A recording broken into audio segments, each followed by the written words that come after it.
Sabi ni Vice Presidente Sara, maaring hindi na makabalik si PRRD at tanggap naman niya ang kapalarang yan. Pero ano ang kasunod? Ang kanyang pangalan ay mauukit sa kasaysayan bilang isang pinunong pinagkanulo ng bansang minsan niyang pinagsilbihan. Ang pangalang Duterte ay mauukit sa mga kalsada, statwang bato sa bawat gusali.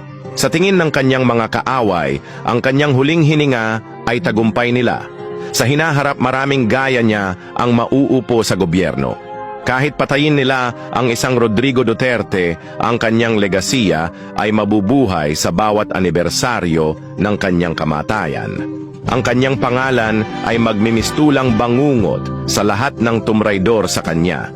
Si PRRD ay mag-8 anyos na ngayon. Nasa dapit hapon na siya ng kanyang buhay.